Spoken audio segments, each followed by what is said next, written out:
Hello, everybody, and welcome to the Inspired Disorder podcast. My name is Ray Taylor, and tonight I am joined by... I'm Justin King. And tonight is a very monumental episode. We are short one of our hosts, Derek Helmer, due to situations beyond our control. He is not able to join us, but that is okay, because in his stead we have two amazing people that we may just have to substitute for Derek. So we'll see. I mean, if this goes well, then I may have to give Derek the pink slip, the virtual pink slip. So tonight we are joined by Celina Busacco, and also, once again, Jennifer Townsend from Studio 20 Podcast. How you ladies doing tonight? Pretty good. Good. Good. And they are so enthusiastic. It's amazing. Woo! So anyway... Celina was scheduled to be our guest for tonight, and luckily we were able to get Jennifer Townsend in as well to give us that fourth voice. The reason why Celina was going to be the guest tonight is because she emailed the podcast sending us or giving us the heads up on a blog post on the Monolith podcast, or the Monolith, not podcast, but the Monolith blog, the 12 hottest geek girls. Sorry. Exactly. So we had to, put in our 2 cents on that. So let's just get right into it. Since, the blog post only covers the 12 hottest geek girls, we should start with number 13 and 14, with their opinions. So, Celina, what's your opinion on this whole blog? Why did you, send it our way and give us the heads up on it? I guess I just wanted you guys to have the girl geeks as well as the guy geek talk on here. Mm-hmm. So I just went fishing for some girl geeks and found them right away. So are there any of these geeks, quote unquote, that you have seen, or have you seen any of their podcasts, or are you familiar with them at all, or is it just the title that drew you in? It was the title, but as I was looking, I was familiar with Felicia Day. Mm-hmm. Yeah. She's on an online sitcom called The Guild. Mm-hmm. Yes. And she's pretty awesome. So Jennifer, how about you? What's your whole take on this whole blog post? I think it's hot and it's good.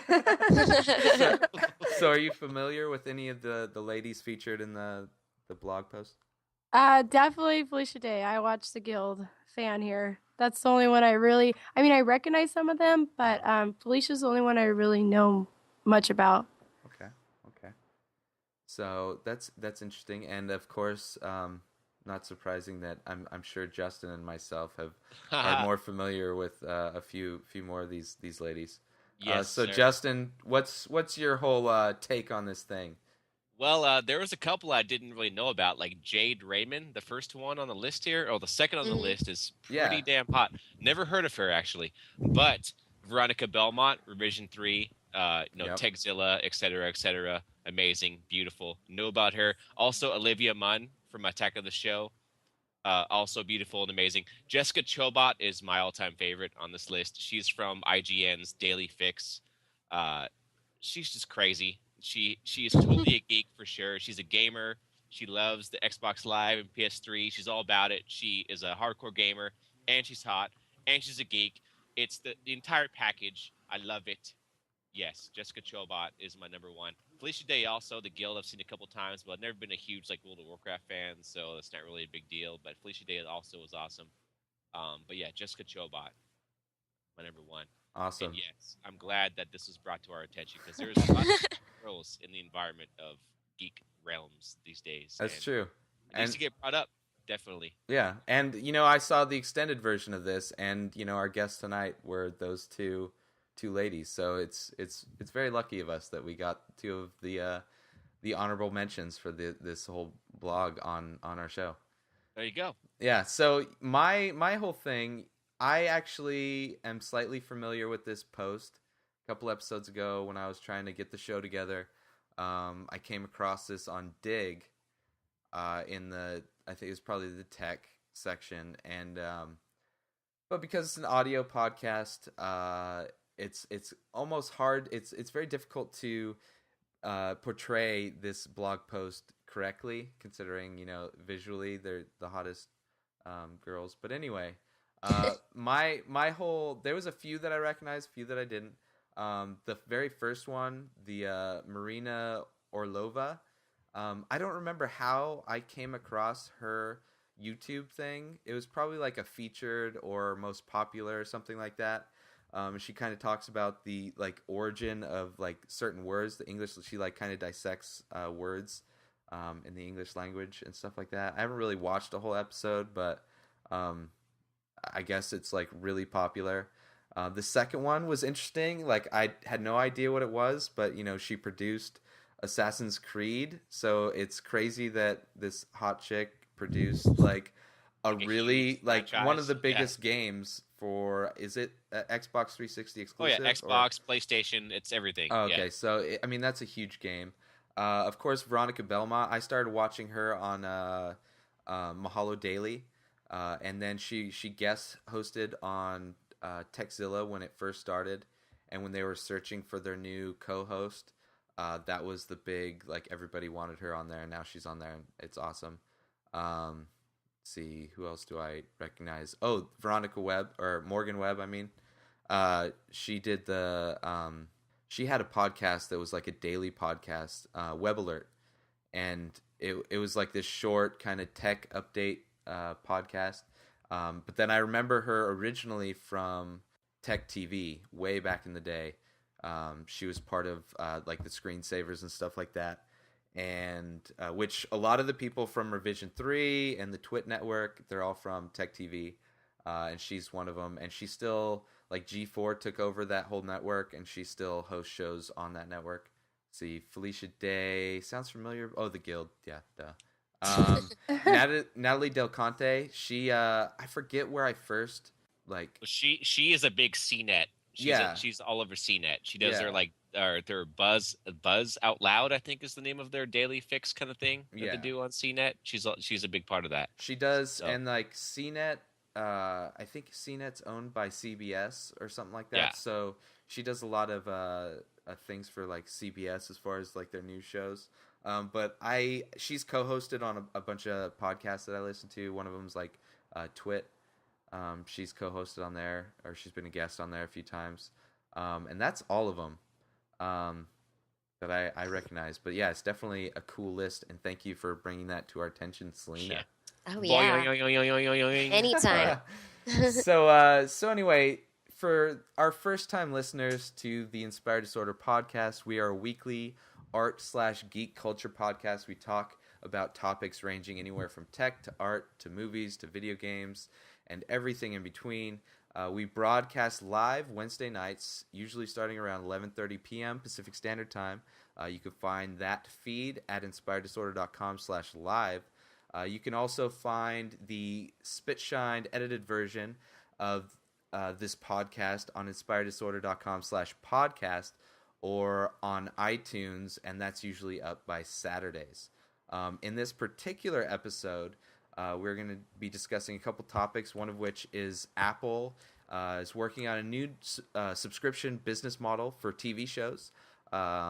Also, Marvel just signed a deal with a company that does comic books for the iPhone, PanelFly. So we're going to be talking about that. And then also, if we have time, depending on how long this show runs, we're going to talk about FarmVille, one of the most popular social gaming games on the internet, like Facebook, MySpace, all that stuff. It's exactly. The goats go crazy. So let's just get into the show, shall we? Starting with the Apple's possible subscription services. So I saw an article on GigaOM posted an article about this, which linked to another article. I forget where the source was. The Apple blog. Exactly.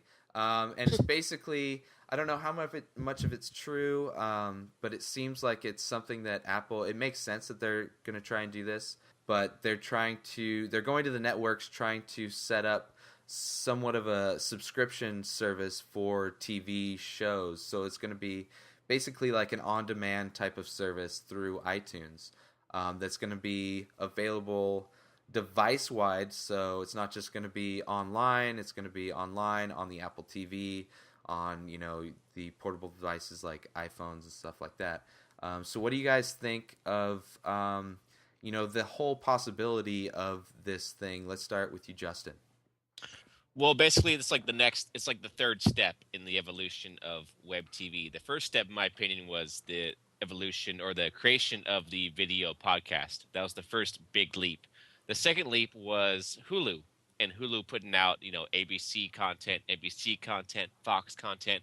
This to me seems like it's like the third strike in cable's demise, basically. If this can launch and get good, it basically is the end of cable TV. If they can get this right, and if people sign up to it, it's the end. I mean, why would you pay for cable TV when you can pay $30 a month and get on-demand content, what you want to see when you want to see it, versus paying Cox Cable or Time Warner or whatever for shows that it's basically it's on demand, and it's cheaper and it's better quality probably. If this takes off, it is the end, in my opinion, of cable TV. So definitely awesome. I'm glad that iTunes is going this route. Mm-hmm.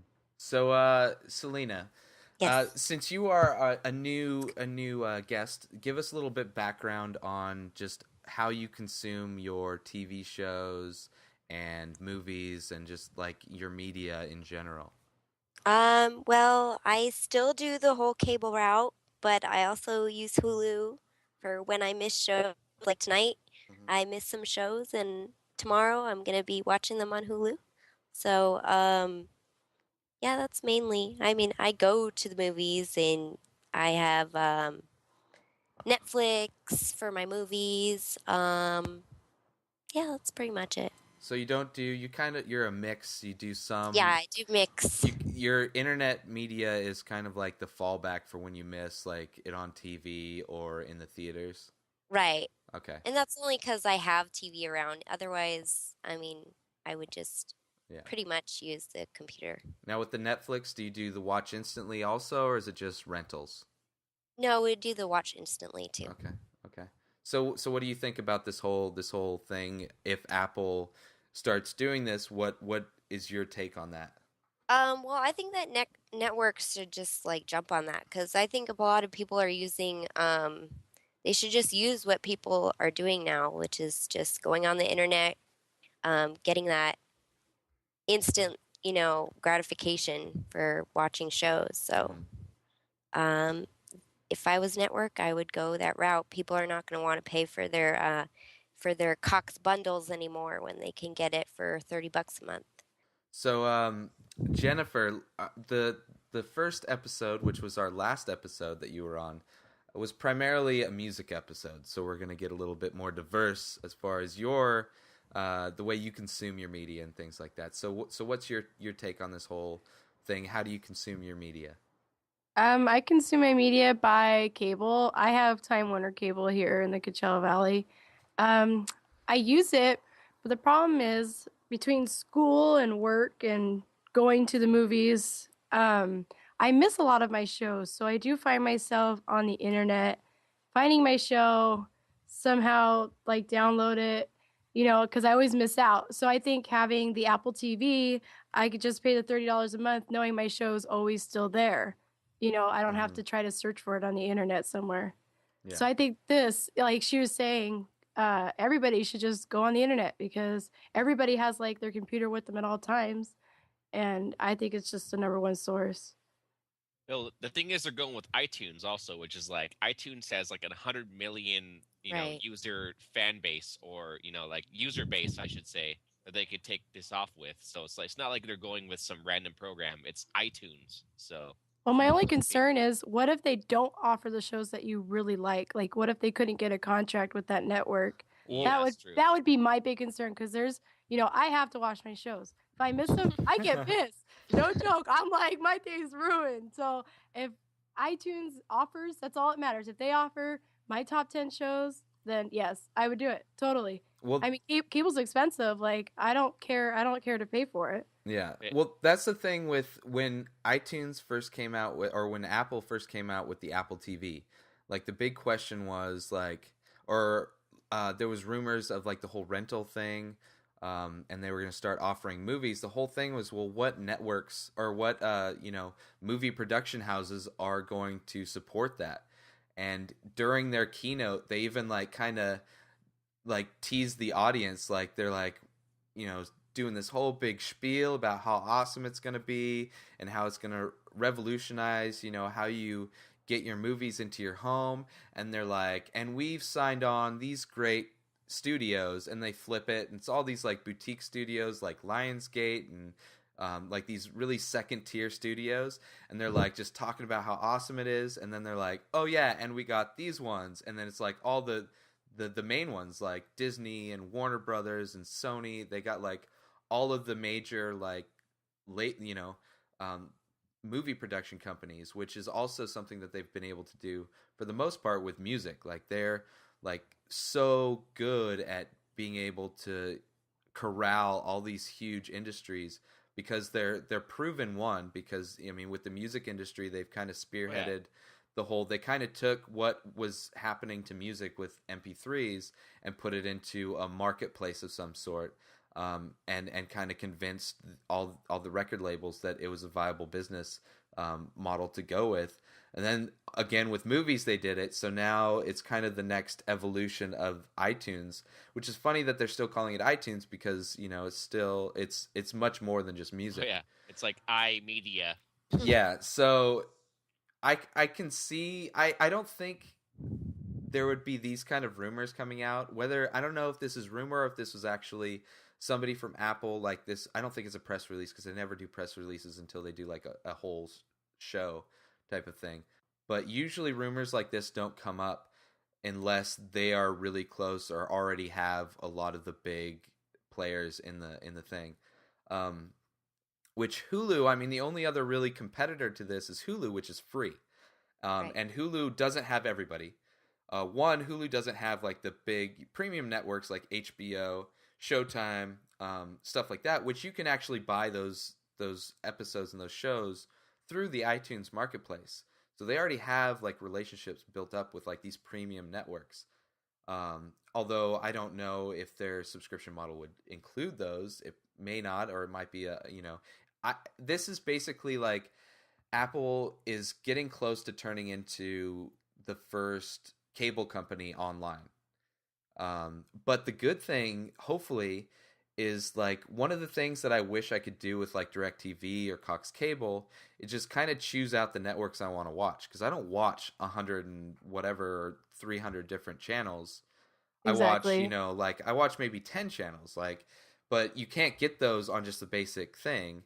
Like I may watch a couple local channels, then it's like Discovery, TLC, Comedy Central, maybe HBO. Like I want to like do an a la carte type of thing, which if Apple kind of does that, I think they may do somewhat of like an a la carte type of thing rather than a $30, flat. I don't know. We'll see. I mean, this is all speculation, but I mean, because it's digital and everything, there's a lot more flexibility as far as customizing what kind of feed you want. But I mean, the whole reason this is kind of coming up is also because there's rumors that Hulu might start charging, either for premium content, big rumor, or just in general they may start charging. Which the whole big thing of Hulu is that it's free.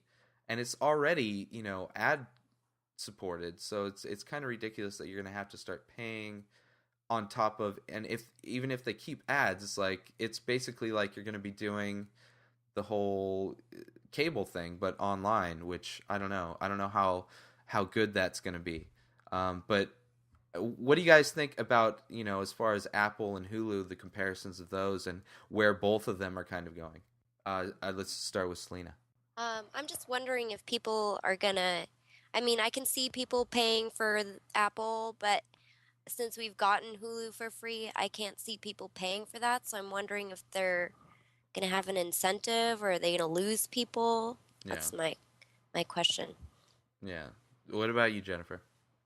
Well, wouldn't iTunes TV shows be able to take with you, like on your iPhone and on your iPod? Yeah, that's one of the things that was mentioned in the article, that it was going to be device wide. So it's not going to just be restricted to your Apple TV. It's basically just like when you rent a movie, you can basically start watching on your Apple TV, take it to you to work on your iPhone, and watch it when the boss isn't looking. And then if you don't finish it, you can finish it on your computer. So, I mean, you could basically transfer, because you have your account, and then that movie's rented to that account, and then it kind of, when you sync everything, it not only syncs, the content you have, but the position you are in that content. So if you're halfway through a show, it knows exactly where you left off on the show, so you just pick up right where you were. Yeah, I could see Apple winning this one. I'm just reading a little bit of an article on the Hulu charges. Like, they had Chase Carey, he's a co-owner of Hulu, and they say they want to start making people pay for broadcast content online. And they said maybe next year, as soon as 2010. But if they start doing that, I hope Apple stabs them in the back and says, "Well, here's ours." Because I wouldn't pay for Hulu if they're gonna have advertisements that I have to sit through my show. No, that's just crap. Because I could just have cable and watch 20 minutes of commercials. Yeah. Well, and then with cable, you have the DVR. So now, if you DVR your stuff, so it's like you're on. I don't have that. Well, but if you did, a lot of people do. I can't afford that. But if you could afford that shit, that's what a lot of people do, so they can avoid commercials. And that's the whole reason that the Hulu is still a viable market for TV, because you can't fast forward through those commercials.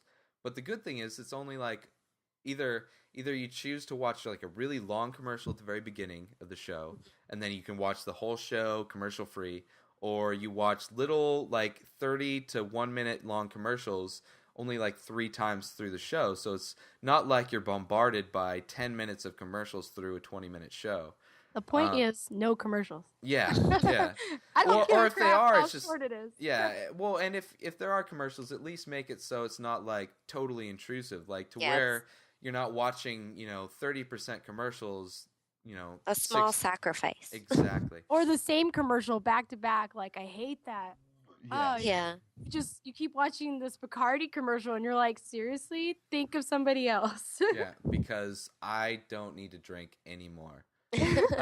But Justin, what's your whole viewpoint on the whole thing with the the Hulu? Well, the whole thing. My info on the whole thing. Yeah, with an A, not an I. Well, I'm not sure the bandwidth's there yet, but if Hulu can offer 1080p streaming with a subscription service, maybe that might beat iTunes if they can pull that off. No. But I mean, if that can happen, which I doubt it will, iTunes has the ball. Basically, they're going to run with this, especially because what Jennifer said, the fact that it's device wide. It's not just the computer; it's your iPhone, it's your iPod Touch, etc., etc. Yeah. If Hulu doesn't reinvent themselves real soon, especially if they start charging, iTunes is going to win. No question about it. Especially with their user base and the money they have behind them, it's a no-brainer. It's iTunes all the way. So if Hulu starts to charge, they better offer at least 1080p streaming on all of their shows on demand. It's gonna have to happen that way. If they don't do that right away with this iTunes thing going on, it's gonna be iTunes all the way. Because iTunes gets us on a personal level. Exactly. Right. It's all of our music on iTunes. It's all of our TV shows, possibly too. It's it's the one-stop shop. It could possibly be the one-stop shop for all of that. How iTunes is set up, it's download. You're not really streaming anything on iTunes. Exactly. So basically, the advantage iTunes has is that they can offer when they get there. They already offer you can buy high def shows and things like that. It's not 1080p, it's 720p, and I don't think they have 5.1 yet. But the fact that you're downloading it and not streaming it means that you can be downloading these things while you're sleeping. So when you wake up the next morning, all of your things are already on your hard drive, ready to go, and just sync it up with whatever device you want to sync it up with, and you're set. Whereas Hulu, there's a lot more restrictions because it is streamed. You're basically restricted by the amount of bandwidth you have. So I mean, if you have a slow connection, then there's no way you're going to be able to do that with Hulu. Well, my question is, do you think iTunes, if you download a show, that after a few days it'll just expire? Yeah, what I think it's going to be is like the rental thing. The way they have the rental service, even Hulu, not everything stays there forever. Like, no, it goes away. Right. Yeah, like a lot of their main shows, like The Office and It's Always Sunny in Philadelphia. It's like a lot of those things, they're there for a couple weeks and then they expire. But then there's shows like Arrested Development that are it's only I think 3 seasons long and they're all there. Granted, the show is no longer in existence. But there's still, even It's Always Sunny in Philadelphia, they're like 5 seasons or 4 seasons deep. And it's not until last season they had like everything up to the current stuff all on Hulu. And then they kind of ixnayed on all the past stuff and they just kind of have, they release, reruns and the new episodes kind of staggered throughout the week. So Hulu kind of, it's a mixed bag, but with the iTunes thing, I think it's going to be more like the rental service where you'll be able to rent it or whatever, or you'll have it for a limited time, and then once you watch it, you'll have like 24 hours to watch as many times as you want, and then it'll be expired. I'm assuming, because it's a subscription. I don't think they're going to do a subscription thing where you get to keep it forever. Well, I don't know. I think that maybe like after the seasons are done with, I think iTunes might cut a deal with the person that's paying the $30 a month to where you can actually just buy the season instead of going out and buying the DVD, after it comes out. Yeah. I think they would cut a deal with people if you're willing to pay the $30 a month and you like the show. I think it'd be a really cool thing because then you could just have all your shows downloaded. Kind of like GameFly. Like GameFly, you rent video games, and then if you like it, then you buy it at a discounted price. Yeah, and that's what iTunes should do.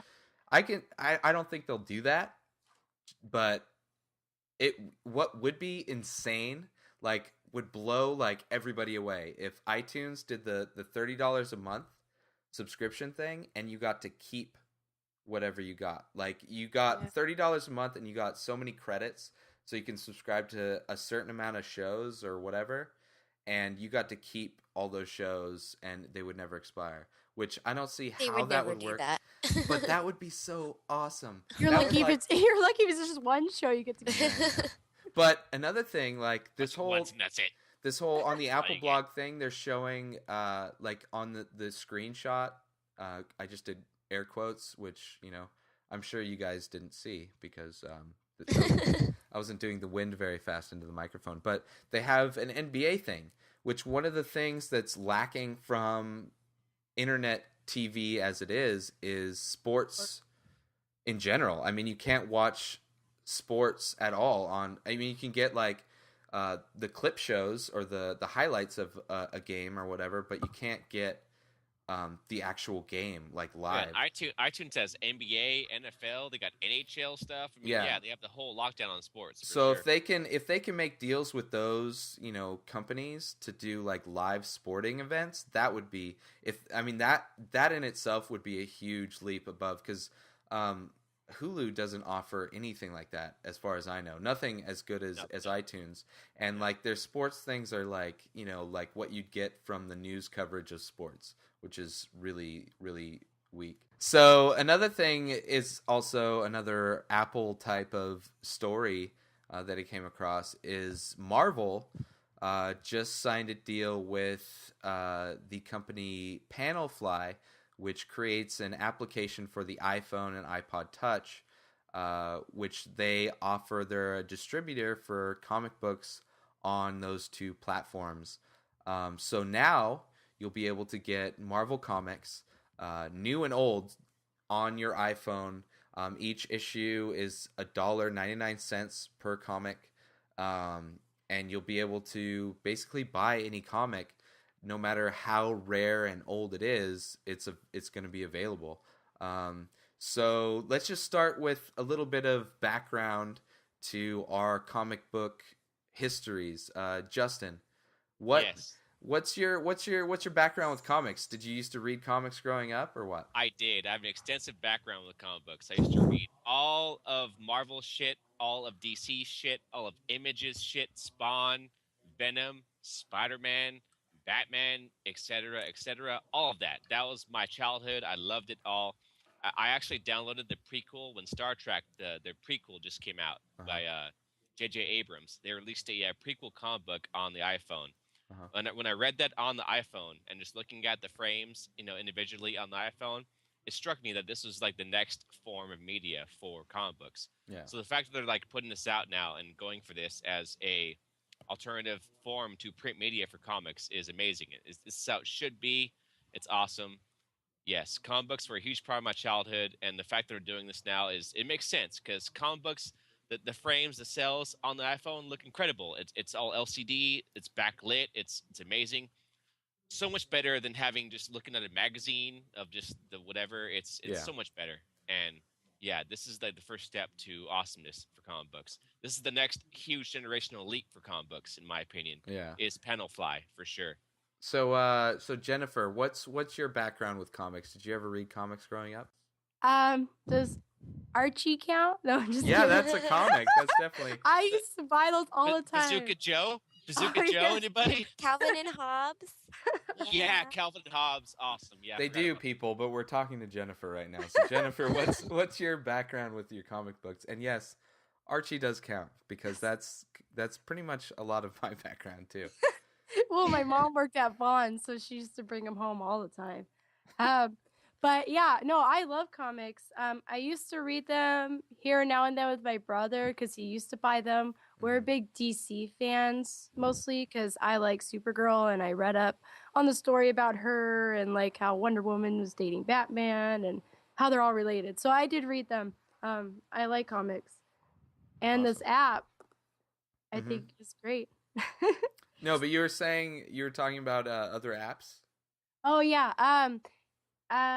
It says Iverse and Cosmic Comicsology. Sorry. And those are it's hard to pronounce. And those are like distribution apps or what? It says now Comicsology. There you go. Thank you. Now support in-app download of Marvel Comics. Oh wow. And it also says that it's unfortunate that Marvel Comics would be available only to U.S. nationals and not the rest of the world. Well, that's interesting. And there goes the wrench into the whole machine. I'm sorry. No, it's okay. Yeah, so that's crazy because, I don't know, the article I read seemed like an exclusive deal. So egg on my face.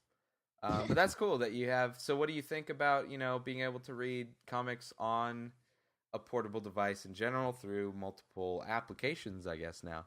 Yeah, no, I think it's a great thing. I mean, for people who are really like hardcore fans like Justin over there. Yeah. I just think it's a great thing. The only problem I have is for people that really collect the paper, are they going to have a hard time selling it and its value now that everybody can do that? You don't think so? No way. I mean, that's like going to be worth more, right? Exactly. It's because no one touches it. It's like, think of the Mona Lisa, the painting. How many pictures of that are there online? True. A ton. Exactly. So that in no way is the same, and that's basically why they're traded so much, because they're considered a work of art because they have a specific like serial number on it, so they know exactly which one it was. So like the very first issue, very first print or whatever, in a certain like quality is going to be worth a lot more. So I don't think at all. Yeah, but what if they stop, like discontinue the print? Then there's nothing going on there. I don't know if they would ever stop it necessarily, but they can definitely narrow it down. Reduce it, yeah. Yeah, I mean, I don't think they'll ever stop doing the print comic, especially, I mean, they may do like mainstream stuff. We'll probably ratchet everything down. I don't know. I don't think it'll ever go completely digital, but then again, maybe it will. Look at TV. I mean, come on. But why not? Yeah, it's true. I mean, I don't know. It's a touchy subject. But if anything, the comics that are printed now or printed at all will just gain value from it. But as far as just from, just a casual consumer of comics standpoint, I think this opens it up a lot more to make it a lot more accessible to to people that may not, want to go into a comic book store and check it out. But Celina, what's your background with comic books? Did you read comic books growing up or anything? No, I don't really have a background in comic books. I like the comic movies. So with this app, yeah. would this entice you I'm a to like fan of read those. comics? So what's your opinion on the whole, comics going to this new media forum? Does that kind of entice you? Have you ever been like, interested in reading comics at all? Does this like make it more enticing? No, I don't think it really relates to me at all. I mean, I think it's exciting for the comic people. I think they're probably very excited for it. Yeah. But yeah, all I can do is support them. Well, Woo, good for you. Well, that's good. Yeah, as for me, I've never been into comics. Like, I read Archie comics back in the day a couple times, and I had like, I think I got like a DuckTales comic book too, like way back in the day. Darkwing Duck. No, I watched the cartoons, but I got the actual like comic of it. Comic form. But now that this is available and like I can just buy a comic for $1, definitely like intrigues me. Like I wanted to read the Watchmen graphic novel. You should, bro. I know, I have it. It's actually it's sitting on my desk somewhere, and I'm looking around and I can't see it. Oh, it's actually by my bed. In its entirety before I watched the movie, and the movie sucks compared to the graphic novel. Well, I haven't watched the movie yet, and I haven't read the book yet. So just Marvel? Yeah, that's where their contract's at. So yeah, I probably wouldn't be able to read the Watchmen on that. But I mean, Marvel is one of the biggest comic book distributor or companies. Yeah, so they are the biggest. That's why it's a big deal. I mean, if I'm sure others will follow suit. And I don't know. There's other comic book companies, obviously, because PanelFly was around before Marvel, so they've been offering up comics before them. But now, I mean, it would be interesting, for $1 to go back and just, maybe get into certain comic books. And like one of the podcasts I watch is the Totally Rad Show, and every once in a while, now and then, they talk about comics and they recommend them. Which a lot of comics nowadays that a lot of people recommend tend to be graphic novels, which is basically the same thing. It just tends to be longer for graphic novels. But I mean, I definitely would like to get into it because it mixes, storytelling with art, which, is definitely, something that I. Well, it's the fact that you're watching it, you're looking at it not on a printed page, but on a backlit LCD screen. Yeah. That's the main thing right there. That just totally revolutionizes the whole deal. Yeah. So yeah, sure. Totally. It's like, well, and then with the whole rumors that Apple's coming out with a tablet, which is going to be book-like. I mean, if you could get a device that's like an ebook reader, but, in full color, then you could have like almost the exact experience of reading a comic with like seeing the whole panels instead of going panel to panel, each page and just kind of swiping through it like a book would be in full color. Then that would be like having the comic in your hands digitally. And you wouldn't have to worry about wrinkling the pages or anything. But yeah. What's that? On another note, just for kids and stuff, I know that comics have a higher reading level, so it might be accepted in schools for reading, just because kids will be able to learn from the words and stuff. Yeah, it could happen for sure. Well, any kind of reading is good for kids, so right. as long as it applies, like that. Yeah. Well, I'm just glad this happened because I remember seeing the Star Trek thing when they posted that up for the prequel to the Star Trek movie of J.J. Abrams. That was amazing. It was all comic book style. They did it for Star Trek. They also did it for, I think, 2 other movies also in this kind of like comic book form as like a prequel. Transformers also. Transformers 2. The guy that did Donnie Darko, his second movie was Southland Tales.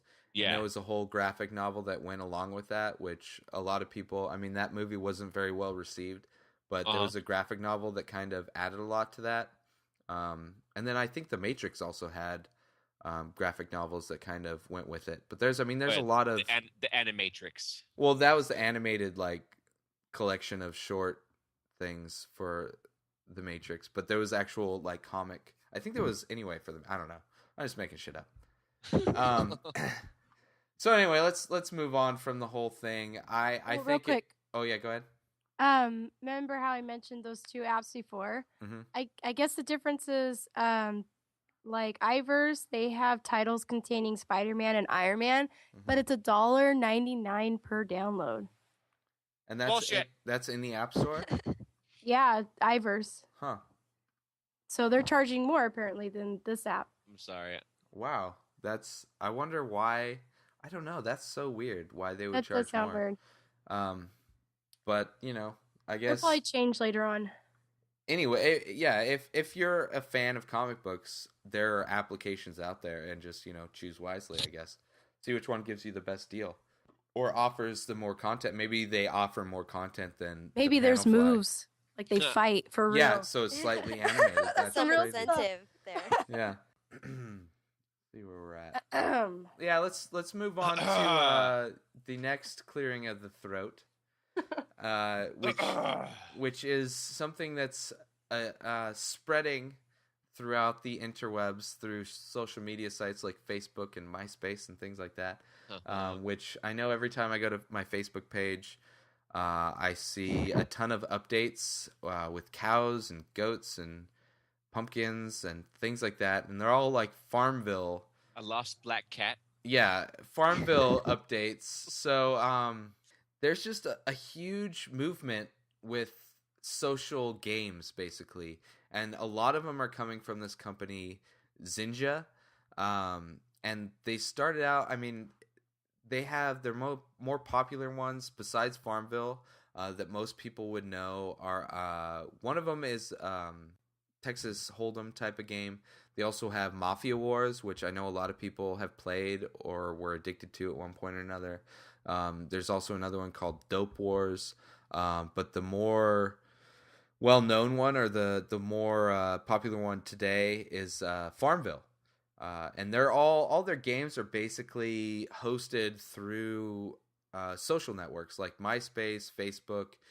They also go back to other ones like Friendster, and some are lesser known ones like High Five and things like that. But anyway, FarmVille is a game. So does anybody have any experience playing FarmVille? I do. Okay, so what's your experience playing? Playmate.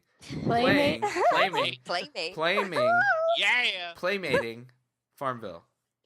Okay, so really, I heard about it like Ray. I saw like advertisements on it for Facebook, but my cousin is like totally into it. Like she has like every animal and stuff, and she was showing me it. So I tried it for myself finally a couple days ago, and it's definitely good to keep your time going if you have time to waste. But I mean, it's cute, it's friendly, kid friendly, but you know, it's not like my type of thing where I do it all the time.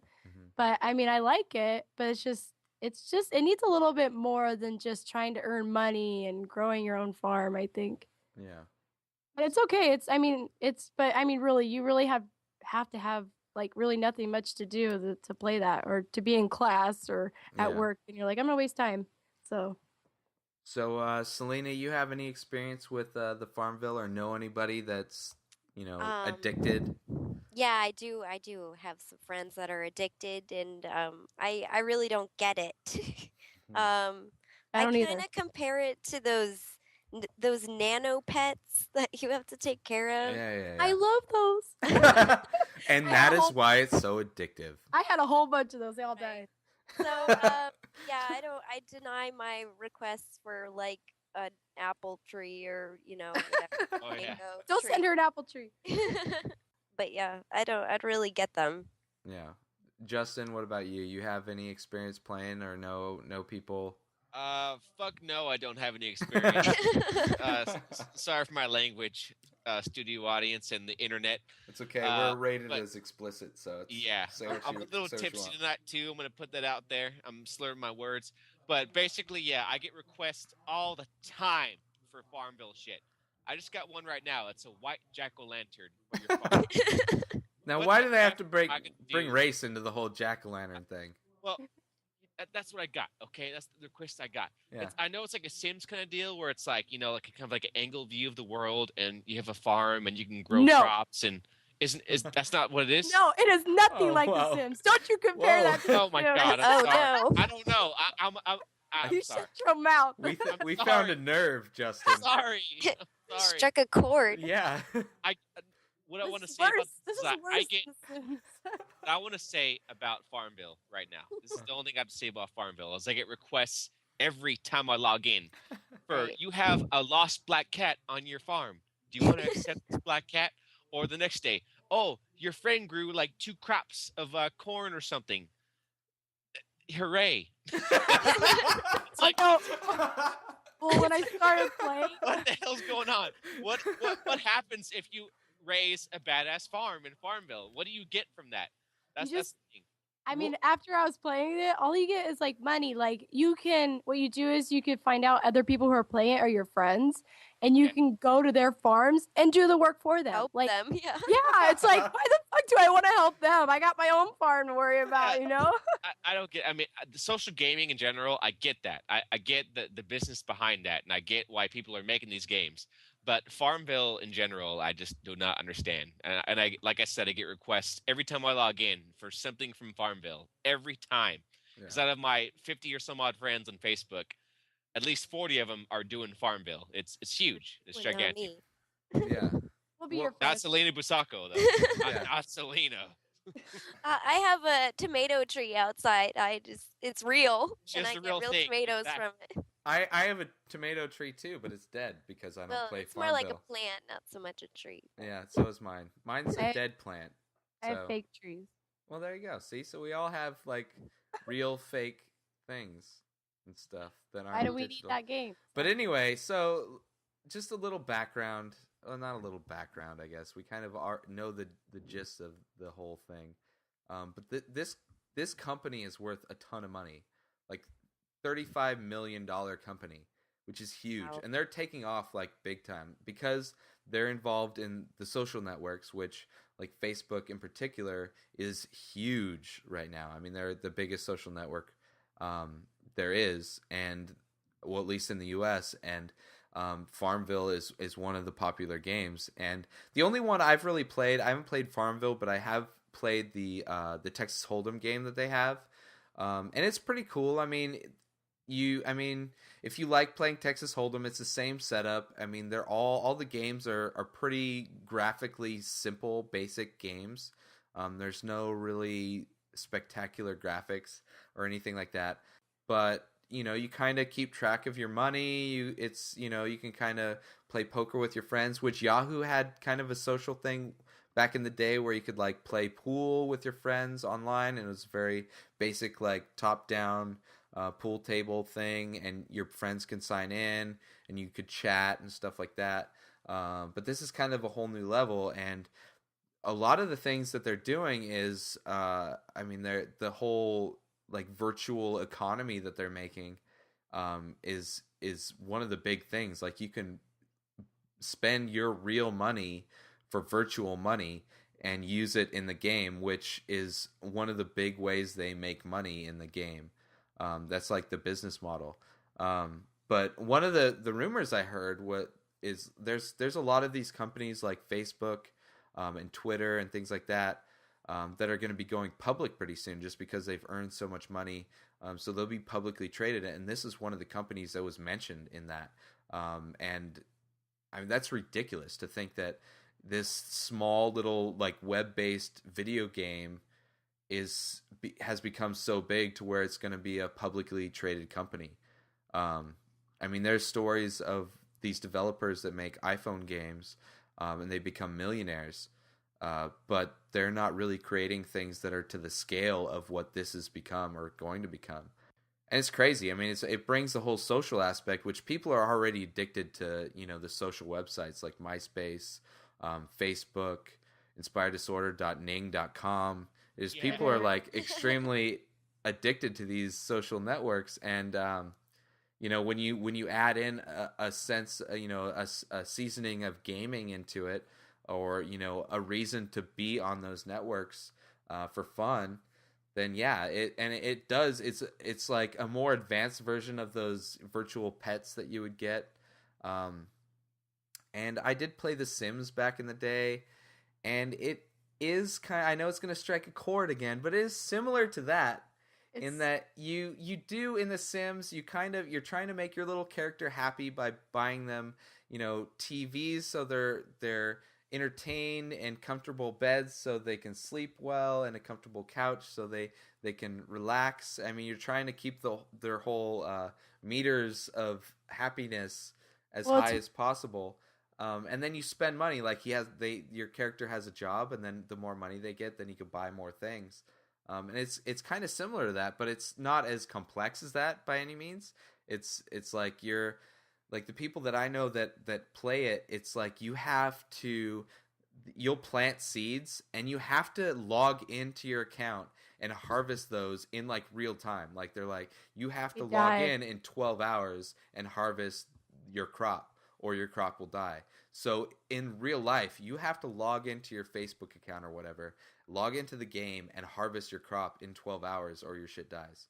Like, I've had people like call me. It's like, can you log into my account and harvest my crop because it's gonna die? And I'd be like, no. Yeah, and I'm like sitting in front of my computer. I'm like, no, I'm not even at home right now. So hopefully they're not listening, because then they'll know I was completely lying to them. But it's so ridiculous that it gets to that point where you have to log in at specific points to, gain certain things. And I know people that would spend money on getting virtual money. And one of the things that I heard, people talking about this is that the currency, or the money you make in these games, is worth more to the people playing the games than the money they make in real life. Like, people in these games have more drive to make money than they do in real life. So if they applied the drive they have in those games to real life, they may actually make some real money. But it's easy online. Do more. Yeah, exactly. You're not physically doing anything. Yeah, well, and there's no real risk, because if you lose all your money, you just start over. In real life, I guess in real life you kind of do, but there's a lot more stuff you have to deal with in real life when you lose some money trying to create a business or something like that, or try to be an entrepreneur. But yeah, it's I don't know. It's crazy. It's not only crazy that so many people play it, but it's crazy that there's so many people that it's grown to the size it has as far as a business. You got to mention Mafia Wars too, because that's another huge game. Yeah, do you guys play it in the online landscape? No, I do not. But when I first started, when I first started seeing it it was on MySpace. It was like a text-based like RPG type of thing. And I don't know, it just didn't seem appealing to me at all. But yeah, that was huge, and that's like almost the male version of FarmVille. Yeah, from what I've seen, like a lot. Most people that I see that play FarmVille are females, and most people that I know play Mafia Wars are males. And I'm sure neither of them would compare themselves to each other, even though they both play games developed by the same company. But yeah, Mafia Wars is huge. And even the Texas Hold'em game that they have is really big, because it's just, if you like to play cards, I mean, it's so easy to just get in there, and you keep your money. Like, you can see how much money your friends have made. So it's kind of like a competition thing with your friends. Kind of like, Xbox Live type stats and everything, exactly. With achievements. If I want to play some competitive gaming, I'm not going to go on Facebook. Yeah. I'm going to go on my Xbox Live and play Call of Duty. Yeah. I'm going to play Grand Theft Auto, et cetera, et cetera. Yeah, so it's a very stripped down, easy. It's like for the people that don't, because a lot of people that I see playing it don't play games in real life. So, it's very, very easy. It's almost like the Wii of non-interactive type of, I don't know. Anyway. Well, I've actually never heard of this website until you actually brought it up. Have they been around for a while before they went on these? Yeah. I think they started the company specifically to produce games for social networks. Like, the first time I saw them was on MySpace. So, but that was around the time Facebook started getting popular, so they probably started making games for both. But it was around the time they started allowing like third-party developers for the social networks. So like, Facebook apps and things like that. So I think it was a company developed just for that type of platform. And I think that's kind of cool that they actually did something for social networks where they know people spend probably a big percentage of their life.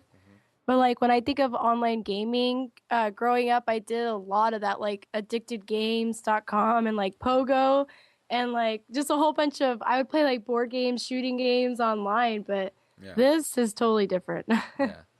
Well, and then there's like whole other levels to this with like World of Warcraft, where people like there's companies in China where their employees basically level up characters to sell online to people. And like there's people obviously that are buying characters. Like if you can buy, instead of, playing the game for months and months and months straight to level up a character, you can just buy a character and just, start it from, level whatever. That's kind of like the whole virtual money. And then also like you can buy upgrades and things like that where people sell. It's just, I don't know. It's where the convergence of real money into the virtual world is kind of getting skewed to where the worth of virtual money is almost worth more than the real money that you make. It's crazy, man. Totally sad. Totally, yes, it is depressing. But anyway, the whole reason we got Celina into tonight's podcast is because she sent us an email. The first part of the email was the link to the 12 hottest geek girls on the internet. And then she also asked us all a question, which that question is, what are our pet peeves? Shit. Which, wow. Which, since Ooh-la-la. Celina asked us the question, and it's my show, I'm just going to throw it back on her. Yeah. To start it off and ask Celina, what are your pet peeves? And share that with our listeners. With the internet. I have a few. Okay. It bugs me when people whistle. Whistle randomly or whistle songs? Just like, whistling because you're happy, because you're sad. I don't want to hear it. I'm not whistling anymore.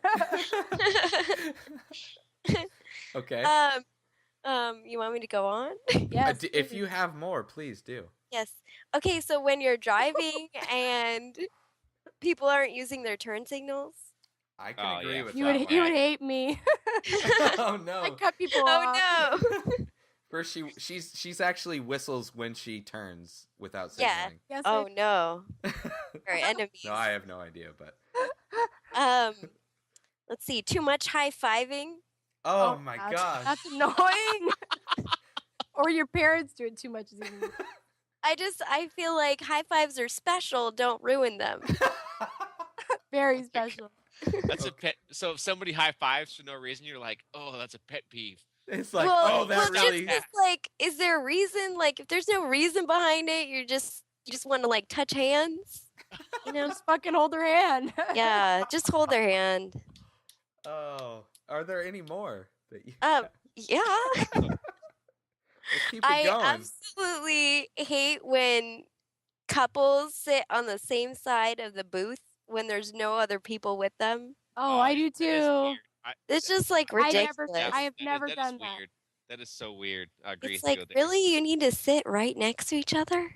Yeah. Isn't it easier to talk when you're face to face? Yeah. Right. Don't you want to like look in each other's eyes? No, they're sick and tired. No, you know what that probably is? They've probably been together for a long time, and then that's the excuse for both of them. It's like, I really don't want to look at your face. Let's just eat. They hate each other's faces. I just want to be attached to your hip. Or they both have imaginary friends, and they just want to make room. Yeah. Oh, that's a good one. That's probably it right there. Yeah. I'm just trying to delve into like, the crazy people out in the world. So good thing we're not crazy. Yeah. That's what my voices say. So go on. Please. People who don't recycle when the recycling thing is right there. God. Nice. She's like my mom. My mom's like no. that. No, my mother, like, I'm sorry, I have to say this. Like, if she sees you, she can like hear it. Like, if you throw plastic where there's a recycling bin that she's made perfectly for it, she comes running down the hall and says, "You rinse that out and you put it in the recycling bin." Oh shit! I mean, if it's that simple, like to just. Well, yeah, it's like when you're out, like at watching a basketball game or a football game or at a park, and there's like a trash can. There's a can with a bottle and a can logo on it with the recycling logo, and you're drinking a Sprite. Or a beer. Well, not even that. It's like people, they're drinking that, and then they throw it, and it doesn't even make the trash can. Right. It's like there's more trash around the cans than there are in either of the cans, let alone in the specific cans that are easily identifiable and could easily, help. I know. How many? I mean, it's already like color coordinated. Yeah. Cool. Unless you're colorblind, that would suck. But the logo, I mean, it's not like the I know. recycle logo is hard to use your noodle. Exactly. Which that's a whole nother set of issues. But I want to know your pet peeves. I know. So. Well, okay. Justin, you want to go first? Oh God. Come on. I don't have a lot. I really don't have a lot of pet peeves. One pet peeve I do have, I must say, I've had this all my life, is when people chew with their fucking mouth open. I hate that. Sorry, ladies, for the F-bomb. But I hate that. When people chew and you can hear them chewing and their mouth's open, you can see the food and everything. I hate that. Yeah, that's actually... pet peeve I cannot excuse. Yeah. I hate somebody who does that in front of me. What if they close their mouth when they eat, but they're just messy eaters? What if they need to breathe? Understandable. If they're attempting to, they got a nose. If they're attempting to cover their eating in some way, it's okay. But if they're just like and their mouth's open and stuff's everywhere and you can see inside and it's Yeah. Chewing with their mouth open is my one pet peeve I can mention tonight. That is just insane. I hate it. Come on, you have another. Yeah, you gotta have at least Think one. hard, man. We need 3 here. Oh wow, you need 3 now. Oh, come on. The bar has been set. 3? Bring it. Okay. 3. The second one I can say is in a restaurant, loud conversations. When somebody's he does not like loud in a restaurant and you're like, okay, I can hear you like 4 rows back from where I am. I'm trying to have a conversation with myself, but you're talking so loud, blah, blah, blah. You're talking blah, blah, blah. Yeah. Loud conversations. I hate that too. I'll never invite you. Or not though, I'm not really sure. This is something I didn't really think about before the podcast, so I have to be honest. But oh, okay. Okay. Loud eaters and loud talkers. Well, it'd be worse if you're a loud eater and you're a couple sitting next to each other. Ugh. No. Oh, brother. Just go ahead and do yours, Ray. I'll think of some other ones. Okay. Well, one that I can instantly think of is when you're at a movie theater. Oh yeah, they're like, oh, she's gonna get killed. No, not even that. Well, I do that. It's really bad when somebody's talking. But one of the other things that's really bad is like there's people that not only talk, but they will not turn off their cell phones. Oh yeah. And not only will they not turn off their cell phones, but they will answer the cell phone and they will talk to the person on the cell phone. And they'll be quiet about it. Okay, that's fine. Whatever. Not. Everybody can hear you, idiot. They're like, hey, what's up? Well, they Yeah. have I'm at the theater. I'm at the theater. Yeah, no, I'm watching a movie. It's alright. It's alright. Oh, Yeah, no. that's pretty No, good. it's cool. No, go ahead. Yeah. No, keep talking. I'm good. No, it's boring right now. It's like, what the fuck are you doing? Dude, you are in a theater. I mean, there may not even be that many people there, but it's a quiet theater for the most part, buddy. And we can hear not only your cell phone ring, but we can hear you answer it. We can hear you talking. And it's we could hear we could see the blue light. Another thing, yeah. Oh man, the first time, like way before Bluetooth came out, like the very first Bluetooth I saw, I was like, "What the fuck is that?" I was watching a movie. I don't remember what movie it was, but I was watching it, and the dude comes in wearing his Bluetooth on because it's blinking the blue light right in front of me. Like, okay, that's another thing. This is another pet peeve of mine. This is like movie pet peeves for me. Oh no. So it's like you're in like an empty theater. You go, you sit down, or like a semi-empty theater. You sit down wherever you want to sit down. Somebody else comes and sits down like right directly in front of you, directly behind you, or right directly to the left or right of you.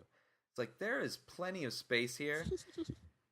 give a buffer. Like, you do not need to sit like so close to me. But the guy sat directly in front of me with his Bluetooth in his ear on the whole movie. So I had this blinking blue light that I didn't really know what the whole device was at the time, really, and it annoyed the hell out of me. I was like, why is this guy doing this? And I think he even used it like before the movie started. He was talking on it. I don't know what the hell he was. I thought he was talking to his date, which I was surprised that he even got a date to a movie. But another one Justin mentioned is the loud chewing, which not loud chewing, but it's not the person's fault necessarily. It's more of when it's quiet and I'm eating with somebody and I can just hear them chewing. It just makes my skin crawl. Oh, see, my sister, where this started with me was my sister. Uh-huh. Not to talk shit, my sister, I love her, but my sister was a loud chewer in my childhood. Loud mofo. Through all the years. Even her and I sitting down eating cereal in the morning. Like crazy. Like, Aubrey, are you serious? Shut your mouth when you chew. Or when they slurp their drink real loud, it's like. Yeah, no, so it's not their fault necessarily, because it's not like they're chewing with their mouth open, but just hearing somebody chew their food, like, I guess I just need to have some kind of noise going on, like whether it's music or a TV or Your something. iPod in. But I like hearing somebody chew is like makes my skin crawl.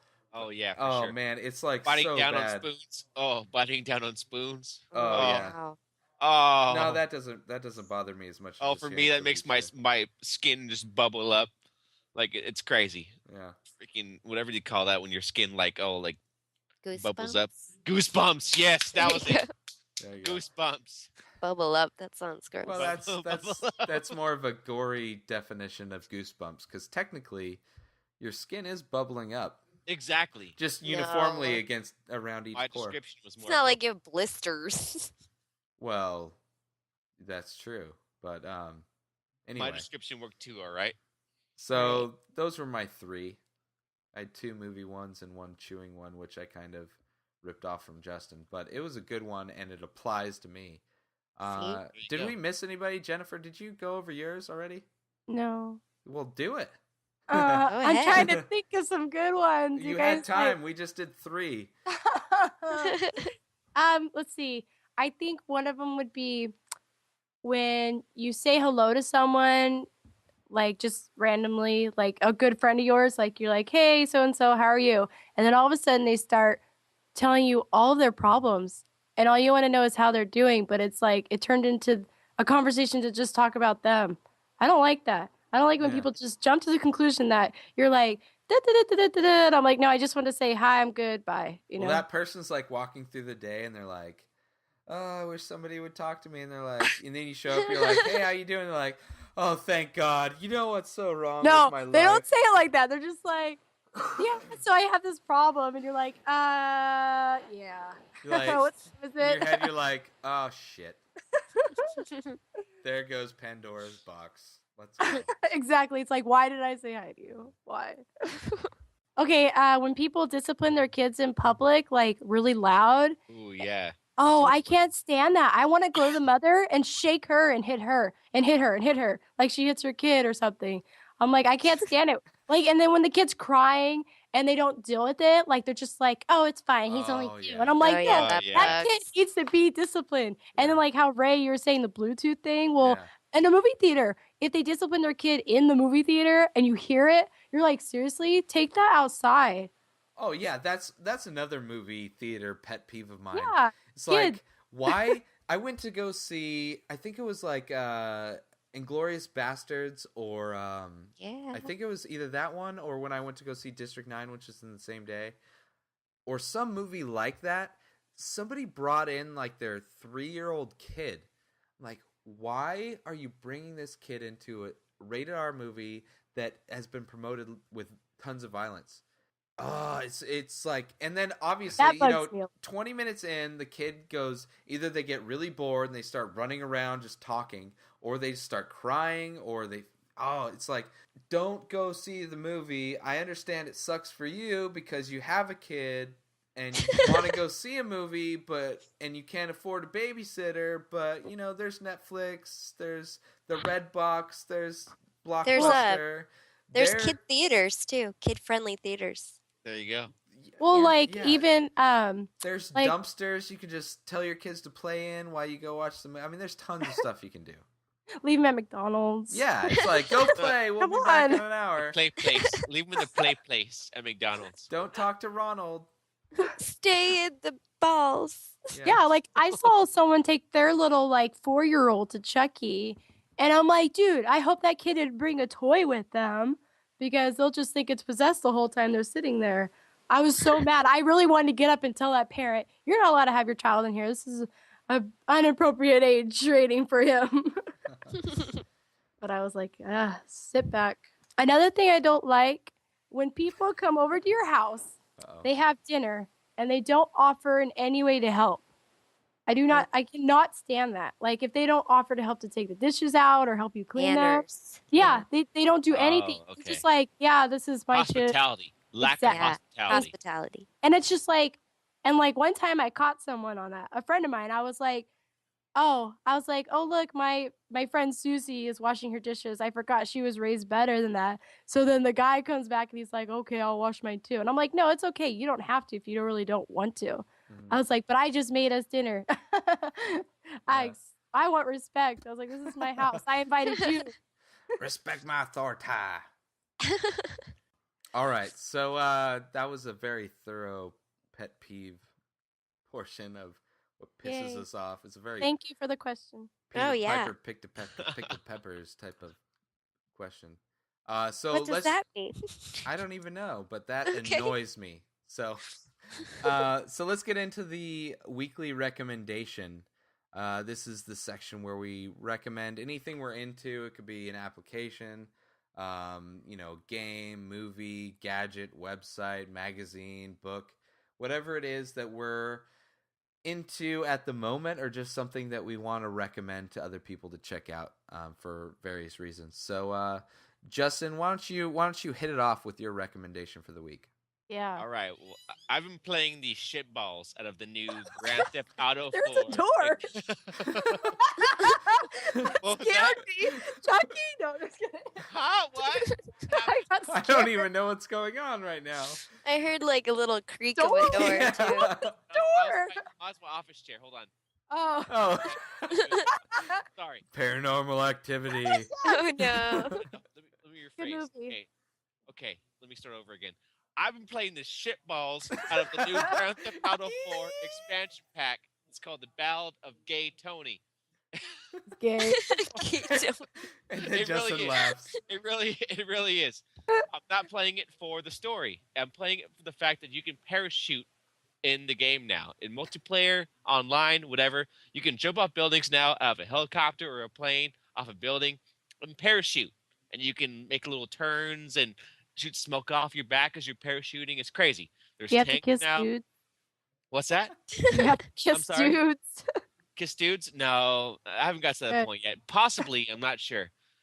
Fingers crossed. But basically, it adds a new level of verticality to the whole Grand Theft Auto multiplayer scheme of things, which is crazy. It's something they should have done a long time ago for Grand Theft Auto, which they finally have done now.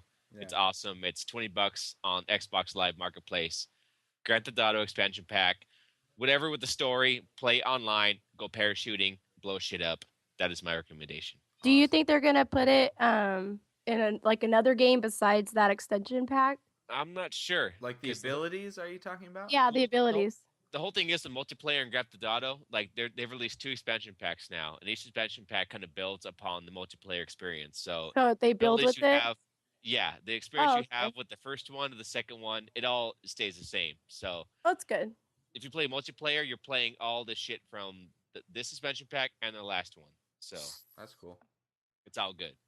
Alrighty. So, Celina, you have a recommendation for the week also, right? Yes, I went and saw the movie Zombieland, and I want to recommend people seeing it.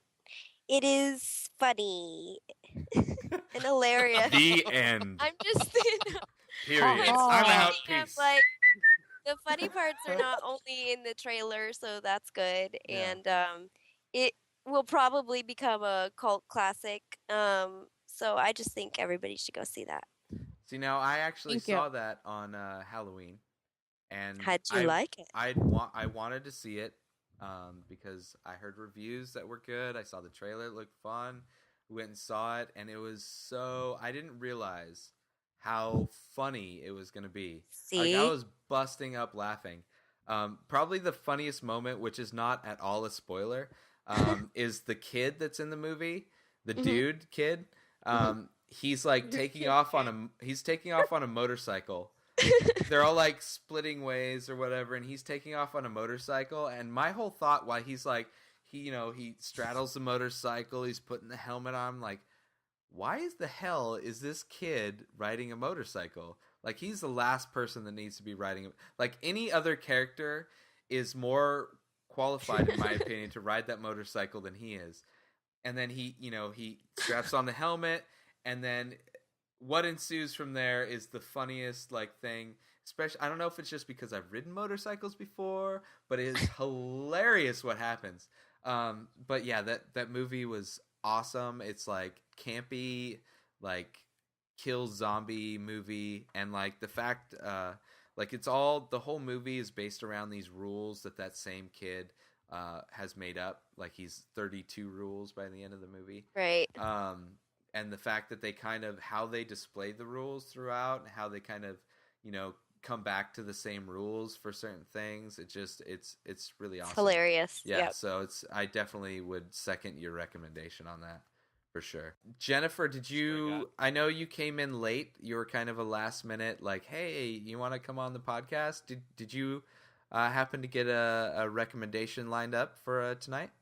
I'm definitely gonna go with the new SquareSpace app. Oh yeah. Yeah. Yeah. Awesome. If you have, I know 3 people here. Celina, do you have a SquareSpace?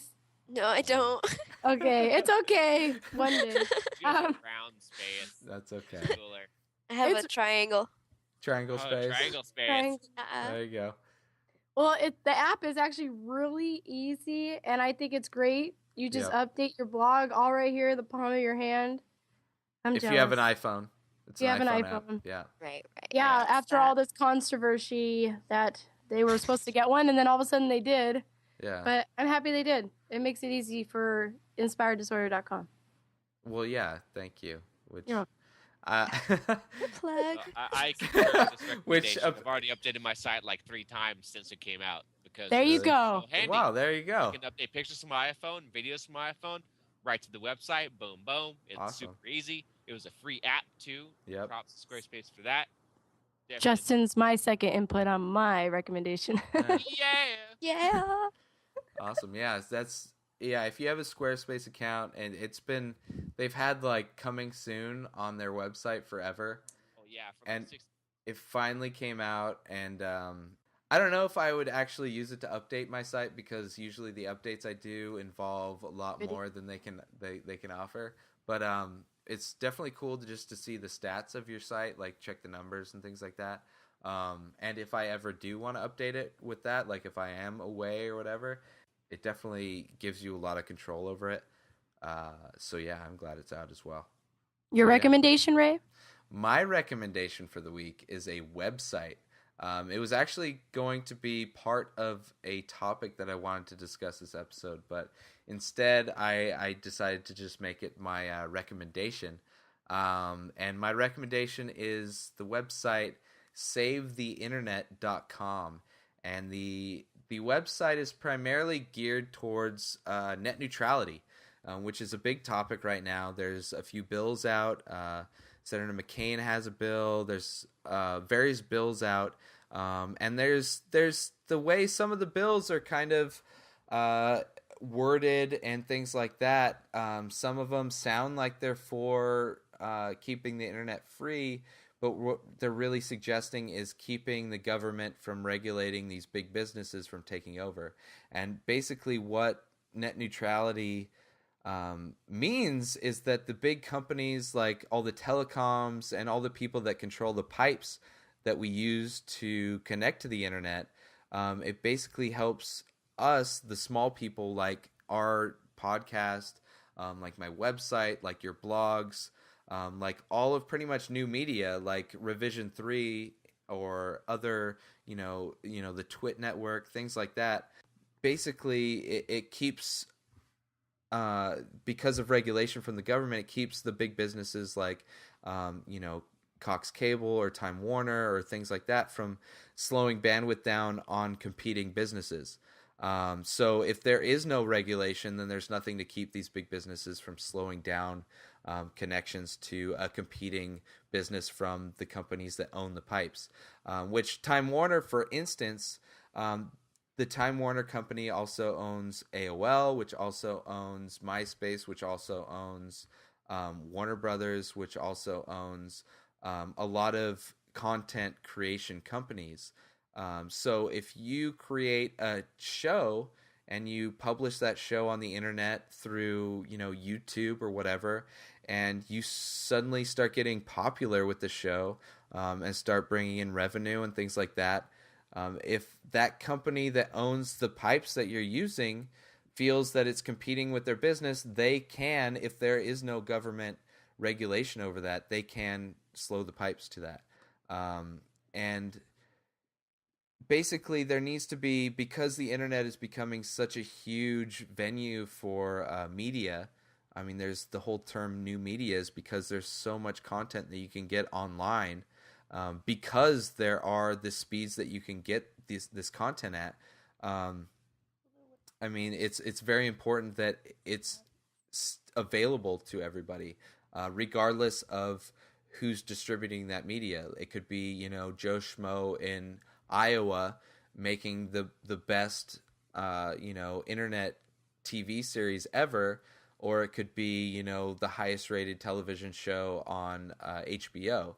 But they all need to have a level playing field on the internet, because that's the whole. I mean, if you can create a show like The Guild, for instance, that can become as popular as The Guild has, to where the creator of The Guild, they won an Academy, or not Academy, but an Emmy Award, which I think it was a new category. But I mean, it's the fact that the levels that new media has risen to where it has is because the internet has been freed.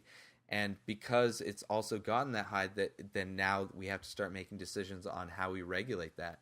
And there's certain bills that kind of make it seem like it's going to keep the internet free, but in reality, it basically opens the door for big businesses to do as they please. Which, all the companies that control the pipes, the quote unquote pipes that we use to, pump our content out on the internet, they're all controlled by big companies. And because those companies are so big and so diverse to where they, control content, they control the pipes those content is over, they would then have the power to limit your content to help their content out.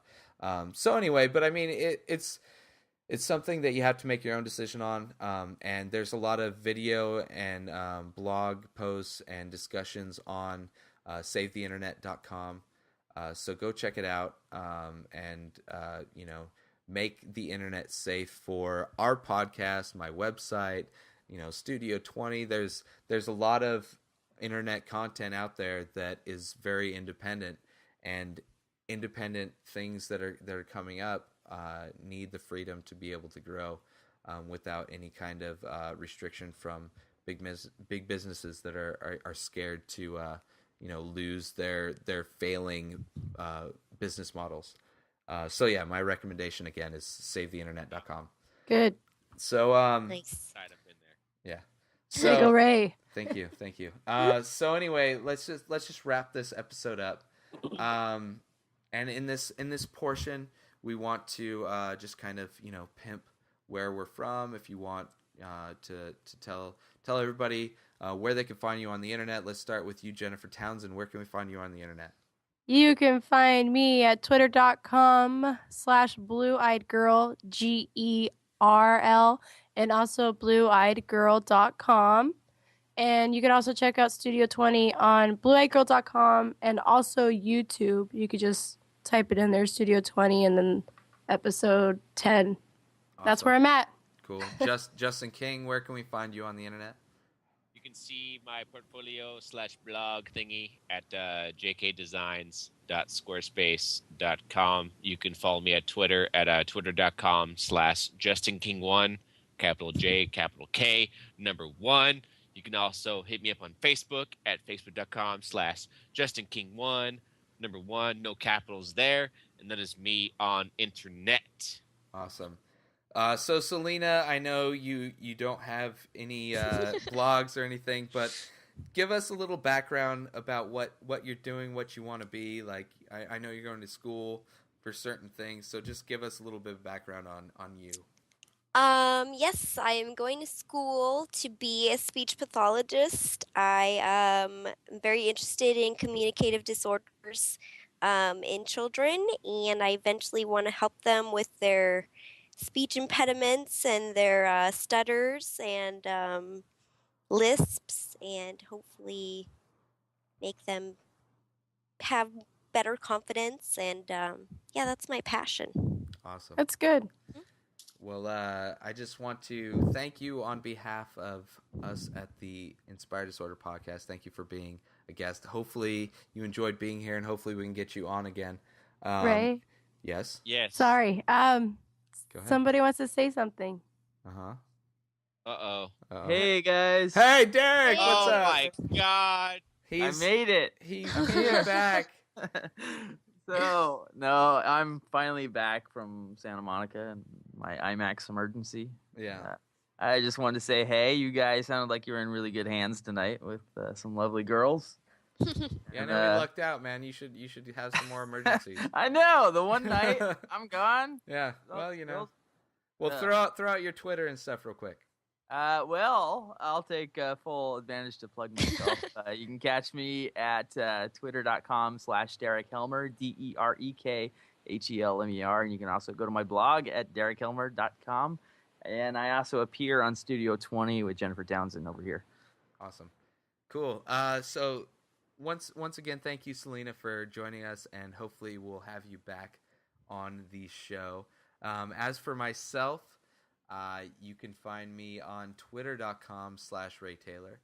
You can follow the website updates at twitter.com/Inspired Disorder. There's no E in disorder. And you can join the new spanking new social network, the Inspired Disorder Network, at inspireddisorder.ning.com. Ning spelled NING.com. So join up and share. That is a place where you can network, share your inspiration to help create everything that you love to do. If you're an artist, a writer, or are just inspired by art forms in general, or just want to connect with us at the show and just people that listen to the show, go to inspireddisorder.ning.com. And as always, you can find all of the work that I do at inspireddisorder.com. I do fine art, new media stuff like this podcast, as well as mashups and creative writing and all that kind of stuff. So you can check that out at inspireddisorder.com. You can email us at the podcast. If you have any questions, comments, or anything like that, you can send those to inspireddisorder@gmail.com.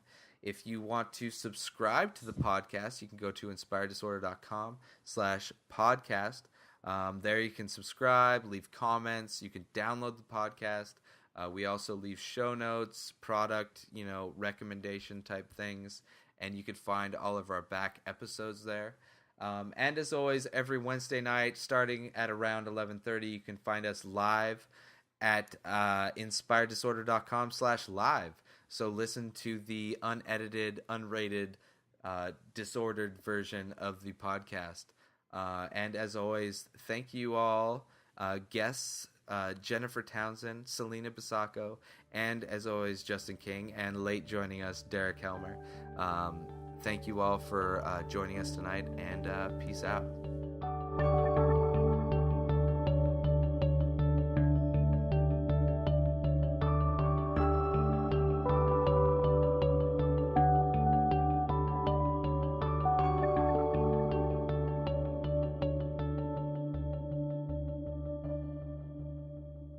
Oh, your friend grew like 2 crops of corn or something. Hooray.